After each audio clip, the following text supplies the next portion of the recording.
प्रभु यीशु मसीह के महान और सामर्थी नाम से और एक बार इस नए दिन के लिए मैं धन्यवाद देता हूं।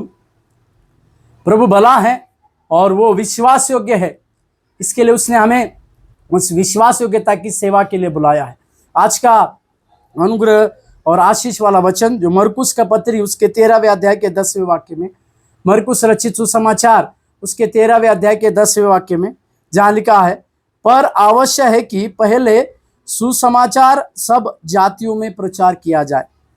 13वें अध्याय में प्रभु यीशु मसीह ने संकट और क्लेश के बारे में कहा।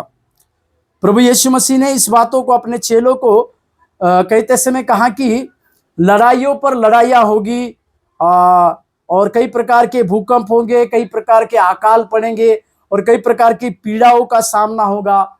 और साथ ही साथ कई लोग मसीह हम आराधनालय में से हमें निकाल देंगे, हमें इस प्रकार से खुले रीति से सुसमाचार सुनाने के लिए मनाही की जाएगी। इस प्रकार की कई एक बातें जो है आने वाले दिनों में होने की संभावना है।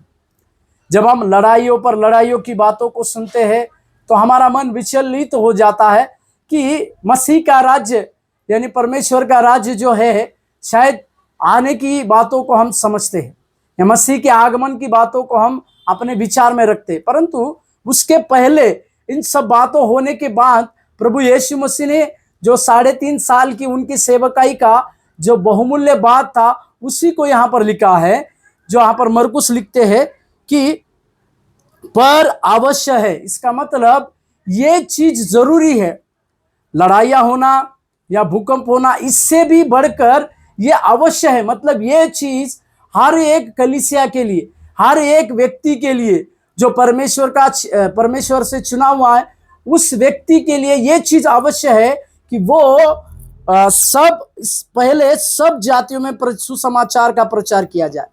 मतलब यीशु मसीह की एक आवश्यकताओं में से एक सबसे बड़ी बात थी कि सुसमाचार का प्रचार किया जाना, सुसमाचार का प्रचार किया जाना। मेरे प्यारो, इस प्रकार से ये सारी बातें जब यीशु मसीह के आगमन के लिए हम समझते हैं, पर उससे पहले सारी जातियों में सुसमाचार प्रचार किया जाना ये बहुत जरूरी है। इसी के लिए आपको और मुझे प्रभु यीशु मसीह ने जो सुसमाचार की महाआज्ञा को दिया है उसे पूरा करने के लिए सारे प्रकार के जातियों के लोगों के पास पहुंचकर प्रभु यीशु मसीह के सुसमाचार की बातों को सुनाना आवश्यक। ये आपके लिए और मेरे लिए एक बहुमूल्य टास्क के रूप में है, जिसे हम और आप पूरा करने की कोशिश करें और परमेश्वर हमारे जीवन में बड़े कार्य करने में। प्रभु आपको आशीष दे। धन्यवाद।